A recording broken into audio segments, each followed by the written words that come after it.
Bonjour tout le monde, bienvenue dans le monde. Aujourd'hui on se retrouve pour un bilan du mois de novembre. Et oui, donc avant de commencer, petite parenthèse, comme vous voyez j'ai fait une nouvelle teinture. Je sais que à la caméra elle est un peu plus...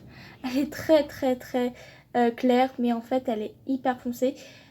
Enfin, comment dire, elle est pas... Disons qu'elle est pas foncée, mais enfin, par rapport à l'éclairage, c'est assez compliqué de distinguer la vraie couleur.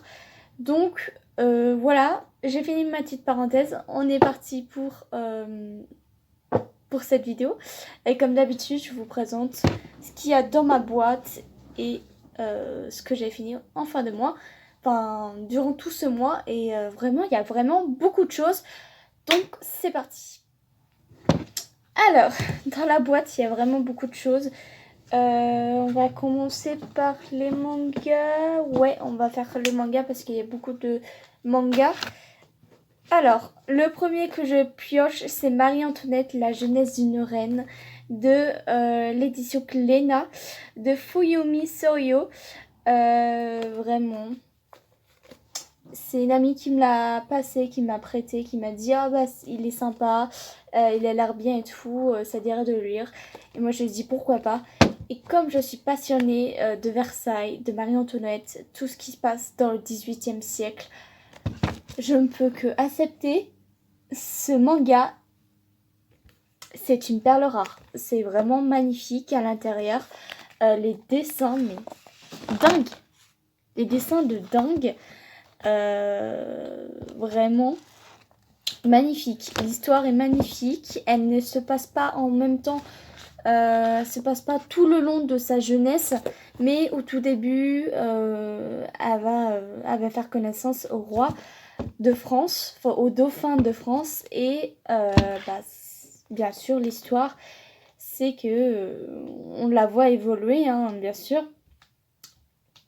Et vraiment, derrière, je trouve ça intéressant parce que derrière, tout à la fin, il y a toutes les... Enfin, il y a presque... Enfin, en fait, il y a les tableaux qui sont représentés à Versailles. Est-ce que c'est pas magnifique? Regardez, c'est trop beau. Je trouve ça trop beau. Donc là, la magnifique Marie-Antoinette. Hop, il y en a plein. Il y en a plein. Et c'est vraiment très intéressant, quoi. Très beau. C'est... Hop, j'en ai plein d'autres. J'ai été conquis par le travail de ce manga-là. Mon Dieu, c'est magnifique. Je trouve ça magnifique, cette histoire est magnifique, la couverture est magnifique, tout est magnifique et j'adore. Et en plus, c'est complet. Enfin, c'est complet. Je veux dire que il y a de l'émotion, il y a beaucoup de choses et j'adore. C'est une belle découverte. Belle découverte si vous connaissez d'autres mangas qui parlent de Marie-Antoinette ou de 18e siècle. N'hésitez pas à mettre dans les commentaires. Mais super beau, ce manga est génial. Vraiment génial. Belle découverte. Ensuite, Eden Zero, le tome 8. Que je suis beaucoup attachée à cette histoire. Et malheureusement pour vous, enfin malheureusement pour moi aussi, je vais pas acheter les prochains tomes. J'ai eu beaucoup de mal à me dire que il faut que je m'arrête à cette histoire parce que j'achète. Et au fur et à mesure que j'achète les tomes, je suis plus attachée à cette histoire que j'aimais avant. Donc il faut que j'arrête de faire ça. Mais j'ai vraiment aimé cette histoire. Les tomes, ça me fait mal au cœur, hein, vraiment de s'arrêter là. Mais il faut vraiment que j'arrête d'acheter des mangas qui me servent à rien, que j'aime pas en fait tout simplement. Mais là je me dis, allez, j'arrête. Et le bilan de ce manga-là était magnifique, notamment les émotions dedans.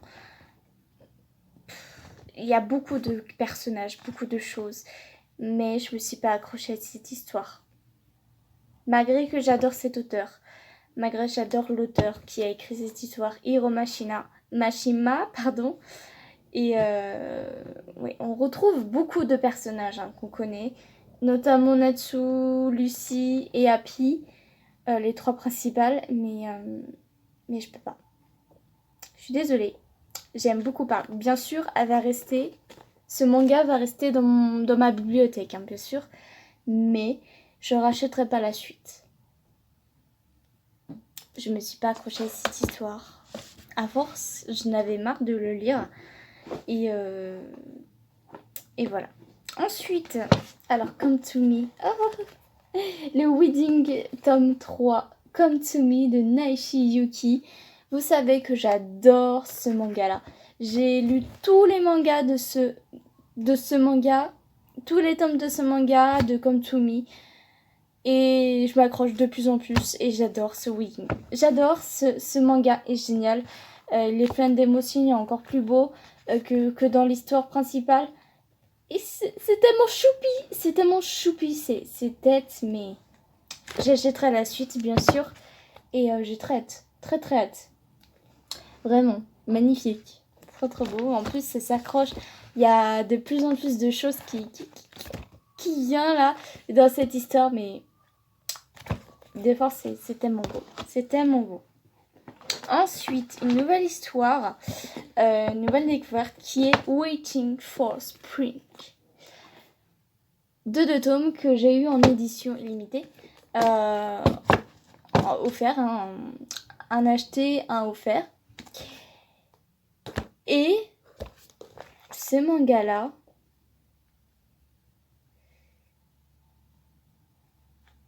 j'ai beaucoup aimé cette histoire. C'était une belle histoire. Mais je sais pas en fait si je vais le racheter. Si je vais acheter la suite. Parce que c'est une histoire d'amour, hein. Bien sûr c'est un shoujo. Mais je sais pas. Je sais pas si je vais acheter la suite. Pour l'instant, je suis mitigée entre oui, j'achète, mais est-ce que ça va me plaire à la suite? Parce que là, je suis assez hésitante par rapport à l'histoire. Mais c'est plutôt pas mal. Donc on verra bien, mais pour l'instant, ça reste dans ma bibliothèque et trop bien, quoi. Trop bien. Ensuite, une nouvelle découverte encore. Awakoi, qui est magnifico. Magnifique cette histoire. Vraiment, ça parle d'une histoire d'amour, encore une fois. Et en fait, on parle d'une fille qui est invitée par des filles pour une fête, pour une cérémonie au Japon. Je sais plus c'était quoi. Mais ils font des rencontres et en fait, elle est laissée tomber par ses amis, ses faux amis.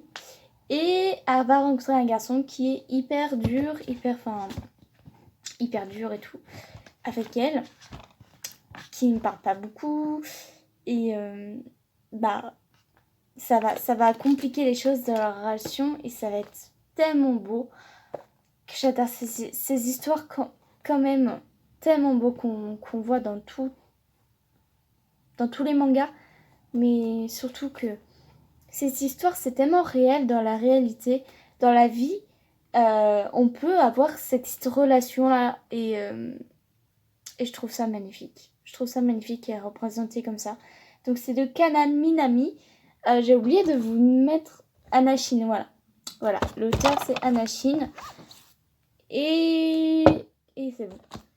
Et vraiment, très hâte de savoir la suite. Très hâte. Je suis beaucoup accrochée à cette histoire.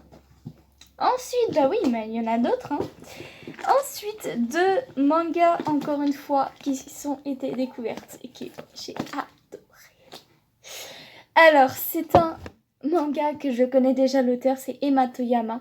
Et c'est Vampire Dormitory. J'adore dire Vampire. C'est beaucoup plus classe. Et en fait, ça raconte une fille qui se fait passer pour un garçon parce que c'est un garçon manqué. Parce qu'elle a un peu honte de se montrer elle-même. Et elle va rencontrer un vampire. Et en fait, le vampire va l'embarquer dans une histoire chelou. Enfin, chelou.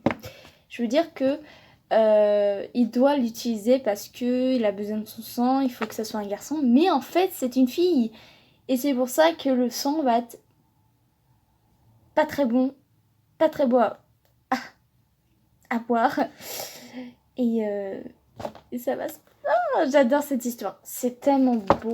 Même une histoire de mec. C'est mignon. C'est mignon. C'est la première fois que j'ai une histoire de mec. Hein. Mais c'est une fille. Mais voilà, c'est tellement beau.